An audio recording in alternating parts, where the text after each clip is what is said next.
ओं शुभंकर्ये नमः। आदित्याय च सोमाय मंगलाय बुधाय च गुरु शुक्रः शनिभ्यश्च राहवे केतवे नमः। गुरु ब्रह्मा गुरुर्विष्णुः गुरुर्देवो महेश्वरः गुरुः साक्षात् परब्रह्म तस्मै श्री गुरवे नमः। अस्मत् श्री गुरुचरणारविंदाभ्यां नमः।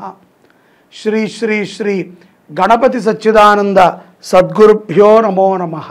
ధనుస్సు రాశి వారికి 2024 మే మాసములో గల గోచార ఫలితాలను తెలియజేస్తున్నాము, శ్రద్ధగా ఆలకించండి।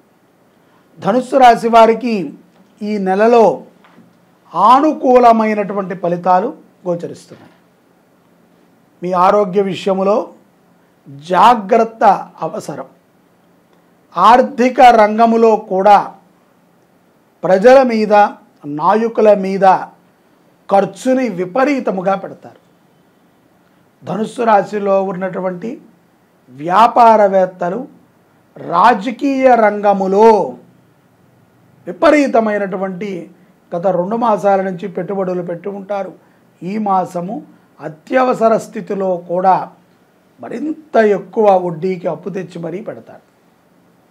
కలిసి రావాలి, నెగ్గకపోతే 5 సంవత్సరాల పైచులకే వేచి ఉండాలి। కాబట్టి కొంత జాగ్రత్త అవసరం। ఎవరెవరో ఏదేదో చెప్పారు అని చెప్పి తొందరపాటుతో నిర్ణయాన్ని తీసుకోవద్దు। కుటుంబ విషయములో కుటుంబములో ఉన్నటువంటి వ్యక్తులతో చాలా జాగ్రత్తగా ఉండాలి। మీ ఇద్దరి మధ్య, మీ అంటే భార్యాభర్తల మధ్య అనవసరంగా ఎవరిని కూడా ఇన్వాల్వ్ చేయకండి। తమ కోపమే తమ శత్రువు। ధనుస్సు రాశిలో ఉన్నటువంటి స్త్రీలు కూడా కొంత ఓపికగా ఉండాలి। అవమానపూరితమైనటువంటి మాటలని భర్తని అంటము కానీ, పురుషుడు భార్యని అంటము కానీ చేయకూడదు। ఒకళ్ళ ముందు ఒకళ్ళ మర్యాద గౌరవాలని నిలబెట్టుకోవాలి। తద్వారా మీరు ఎంతో ఆనందాన్ని పొందగలుగుతారు। ఖర్చులు కూడా పెరుగుతాయి। అనుకోని స్థితిలో కొన్ని టూర్లు, యాత్రలు కూడా పడతాయి।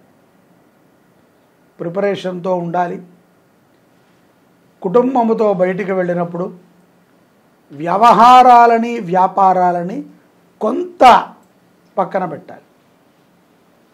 ఆవేశపూరితమైనటువంటి నిర్ణయాలకి ఇది మంచి సమయము కాదు। ధనుస్సు రాశి జాతకులకి పెట్టుబడులు పెట్టుకోవచ్చు, ఉద్యోగ అవకాశాలు మెరుగుపడతాయి, సమాజంలో గౌరవ మర్యాదలు ఉంటాయి, సన్మానాది కార్యక్రమాల్లో పాల్గొంటారు, తృప్తి ఉంటుంది। కానీ ఆ తృప్తిలో ఆనందము ఉండదు।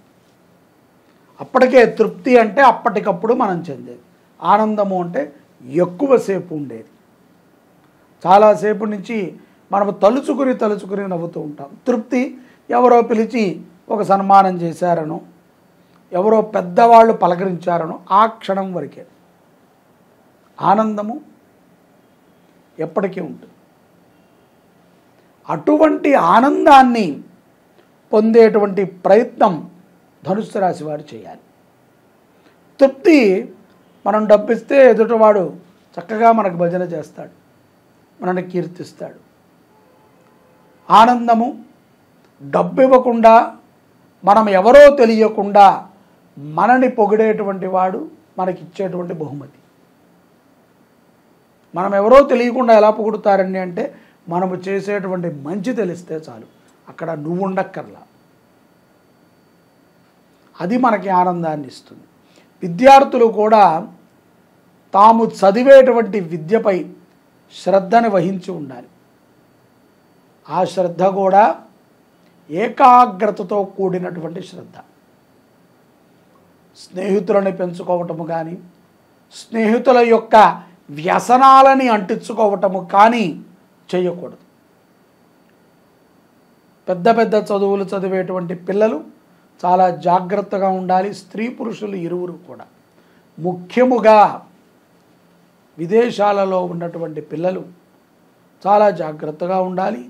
కొంత ప్రమాదము వాటిల్లేటువంటి సమయం గోచరిస్తుంది. ఈ నెలలో కుటుంబముతో కూడుకున్నటువంటి కొన్ని వ్యవహారాలు ప్రతికూలించినప్పటికీ అటువంటి సందర్భంలో తప్పనిసరిగా మీరు మీ భార్య గారు లేకపోతే మీ భర్త చర్చించుకోండి. ఎవరెవరినో ఇన్వాల్వ్ చేయొద్దు. ప్రతిదానికి జ్యోతిష్కుడు, ప్రతిదానికి లాయరు, ప్రతిదానికి డాక్టరు ఉండడు. కొన్ని మీరు మాట్లాడుకోవాలి. ఓపెన్గా మీరు మాట్లాడుకున్నప్పుడు ఆ సమస్యకి జాతకాలు కాదు కదా, గ్రహాలు కాదు కదా, డాక్టర్లు లాయర్లు ఎవ్వరూ చెప్పనటువంటి ఒక మంచి పరిష్కారాన్ని భార్యాభర్తలు చెప్పవచ్చు. తొందరపాటుతో ఏదో మేము విడాకులు తీసుకుంటాం, దూరంగా ఉంటాం, ఇటువంటి మాటలని మాత్రము మాట్లాడద్దు. భవిష్యత్తు చాలా బాగుంటుంది, నమ్మి సంసారం చెయ్యండి. ప్రేమ సంబంధితమైనటువంటి వ్యక్తులని వదులుకుంటాం సులభమే. రేపొద్దున నటనాపూరితమైనటువంటి ప్రేమ మన దగ్గరకు వస్తుంది. కాబట్టి జాగ్రత్తగా ఉండాలి. ప్రతి విషయాన్ని ఆచితూచి నిర్ణయం తీసుకుంటాం మంచిది. తొందరపాటుతో ఏ నిర్ణయం తీసుకోవద్దు. ఆరోగ్యము పైన శ్రద్ధ పెట్టండి, దృష్టి సాధించండి. మాంసాహారాన్ని ధనుస్సు రాశి జాతకులు వదిలేయటం చాలా సత్ఫలితాలను ఇస్తుంది. ముఖ్యంగా బుద్ధి, ఆలోచన, అలాగే కుటుంబ విషయాలు, అలాగే నీలో ఉన్నటువంటి ఒక మృదుత్వాన్ని బయటికి తెస్తుంది. ఆ యొక్క రాక్షసత్వము కోపాన్ని తగ్గిస్తుంది. కోపము తగ్గాలి. సత్సంగం చెయ్యండి. ఎక్కడైతే గనక వేదాభ్యాసము చేస్తున్నటువంటి పిల్లలు ఉన్నారో వారి చదువు కోసము మీ ధనాన్ని ఖర్చు పెట్టినట్లయితే చాలా గొప్ప విశేషమైనటువంటి ఫలితాలని ధనుస్సు రాశి జాతకులు పొందుతారు. మాసాంతములో పెట్టుబడులు కలిసి వస్తాయి. అలాగే ప్రతి విషయాన్ని మరొకసారి చెప్తున్నాను, ఇది మీరు ఈ నెలంతా కూడా గుర్తుపెట్టుకోవాలి. ఆలోచనతో నిర్ణయాలను తీసుకోండి. తొందరపాటుతో నిర్ణయాలు పనికిరావు. కోపాన్ని తగ్గించుకోండి. చిదానందముగా ఉండండి. వేద విద్యార్థులకి మీ సంపాదనలో కొంత భాగాన్ని ఖర్చు పెట్టండి. ఒక విద్యార్థికి పరిపూర్ణమైనటువంటి వేదాభ్యాసాన్ని మీరు చదివించగలిగితే మీ వంశము వృద్ధి చెందుతుంది. అపారమైనటువంటి కరుణది.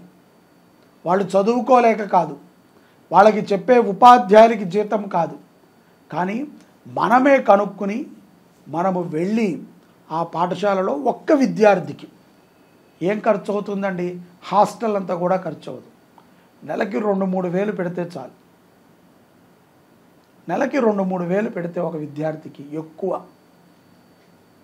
అప్పుడప్పుడు వచ్చి వాడు చదివేటువంటి ఆ మంత్రాలను మీరు ఇచ్చారు అన్న విషయం అతనికి తెలియకూడదు.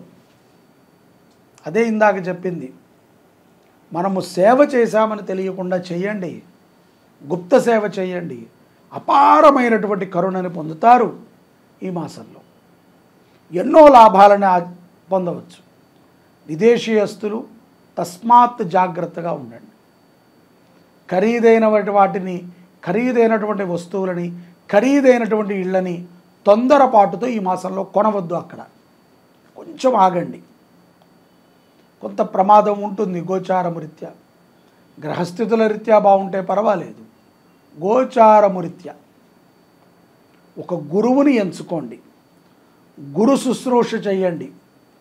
గురువుతో మమేకముగా ఉంటూ మీ యొక్క జీవనాన్ని గడపండి. తద్వారా గురువు యొక్క అనుగ్రహము మీ కుటుంబం మీద ఉంటుంది. సంపద వృద్ధి చెందుతుంది. శాంతాన్ని మీరు పొందగలుగుతారు. విద్యార్థిని చదివించినట్లయితే గోసేవ చేయండి, అన్నదానము చేయండి, వేద విద్యార్థులను చదివించండి.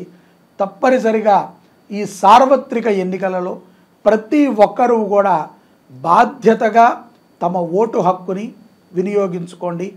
మంచి వ్యక్తికి మాత్రమే ఓటు వేయండి. నర్మదా నదీ పుష్కరాలు చాలా విశేషమైనటువంటివి. నర్మదా నదికి రహస్యం అంటే ఒకటే, తనకి ఎక్కువగా నర్మదా నదికి తేమ ఉండదు. చాలా నదులకి తేమ ఉంటుంది. మీరు కృష్ణానదిని చూస్తే పాచి పడుతూ ఉంటుంది. అది గోదావరి కొంత ఉష్ణమైనటువంటి నీరు ఉంటుంది. గంగకి ఏ భావన ఉండదు, చప్పగా ఉంటుంది. నర్మదా నది యొక్క మృదుత్వం ఏమిట్రా అంటే అతి మధురమైనటువంటి జలము నర్మదా. ఆ పదములోనే ఇది ఈశ్వరాంశ, ఈశ్వరుడి యొక్క జటాజూటము నుంచి పడినటువంటి గంగ కంటే ముందుగా నర్మదా అక్కడ ఉంటుంది. నర్మదా చాలా మృదు స్వభావి. నదులన్నీ మృదు స్వభావాలే, నర్మదా పరమ మృదు స్వభావి. బ్రహ్మపుత్ర అనేటువంటి నదిని కూడా మనం వినే ఉంటాం. ఇది నేపాల్ ప్రాంతంలో ఉంటుంది. సింధు నది కూడా మనకి ఇంచుమించుగా గోహతి దగ్గరలో ఉంటుంది. ఈ నర్మదా భారతదేశానికి మొత్తానికి మధ్యలో ఉంటుంది. తన యొక్క పాయ ఇతర జలాలలో సులభంగా కలుస్తుంది. కలిసినప్పుడు ఇతర జలాలకు ఉన్నటువంటి స్వభావము నర్మదా నదికి వస్తుంది. స్వతహాగా నర్మదా నది చాలా తీయగా ఉంటుంది. ఈ యొక్క నర్మదా అమ్మవారికి, నదీ దేవతకి మనము 12 సంవత్సరాలు ఆగాలి మళ్ళీ పుష్కరాలు రావాలి అంటే. ఇప్పుడు మనకు ఎలాగో వచ్చాయి. మే 1, 2024 నుంచి మే 12, 2024 వరకు 12 రోజుల పాటు ద్వాదశం దివసే పుష్కరాణి ఆచరేత్. ఎందుకంటే 12 రోజులు, ఒక 2-3 రోజులు పెట్టుకుంటే అయిపోతుంది కదా అంటే, పుష్కరము అంటేనే 12. మొదటి రోజున ఏతత్ సుముహూర్తము 8:45 7:15 ఏదో సమయం ఉంది. ఆ సమయానికి గురుడు నదిలో ప్రవేశిస్తాడు. అప్పటి నుంచి 12 రోజుల పాటు సకల దేవతలు కూడా వస్తూ ఉంటారు. వారి వారి కార్యాచరణ తీరిన తర్వాత నిదానంగా వచ్చి స్నానాలు చేసి అనుష్ఠానాలను చేసుకుని వెళతారు. ఈ 12 రోజుల పాటు ఎక్కడెక్కడెక్కడెక్కడో ఉన్నటువంటి వారు రాలేరు. కాబట్టి మనము వారందరి పేరు మీద 27 నక్షత్రాల కోసమని, 9 గ్రహాల కోసమని, అలాగే పితృదోష నివారణ కోసమని మనము నక్షత్రపూర్వక నవగ్రహ రుద్రయాగాన్ని చేస్తున్నాం. ఇది ఎప్పటి నుంచి? మే 3వ తారీఖు నుంచి 2024 మే 3 శుక్రవారం నుంచి 2024 మే 12 ఆదివారం వరకు జరుగుతుంది. ప్రతిరోజు నవగ్రహ హోమం, ప్రతిరోజు రుద్రహోమం, మీ గోత్రనామాలతో నక్షత్ర జపం. మీరు కోరుకుంటే గనక మీరు రుసుము చెల్లిస్తే మీ పేరుతో ఆ రోజు అన్నదానం కూడా చేయిస్తాం. ఇది గొప్ప అవకాశం అండి. ఎక్కడ దొరుకుతుంది చెప్పండి? ఏ దేశానికి వెళితే మీకు పుణ్యం దొరుకుతుంది? భారతదేశంలో మాత్రమే దొరుకుతుంది. ఏ దేశంలో మీకు ఇటువంటి కార్యాలు చేస్తే మోక్షం లభిస్తుంది? ఒక్క భారతదేశంలో లభిస్తుంది. ఇతర దేశాల వాళ్ళందరూ పాల్గొంటున్నారు, మనము పాల్గొందాం. మనకి, మన పిల్లలకి, మన కుటుంబానికి శ్రేయోదాయకమైనటువంటి ఫలితాలు వస్తాయి. నమ్మండి. ఆ యొక్క నది మిమ్మల్ని అనుగ్రహించింది అంటే, బృహస్పతి అనుగ్రహించాడు అంటే సకల దేవతల అనుగ్రహాలని మీరు పొందినట్టే. పాల్గొంటారు కదా. జై శుభంకరి.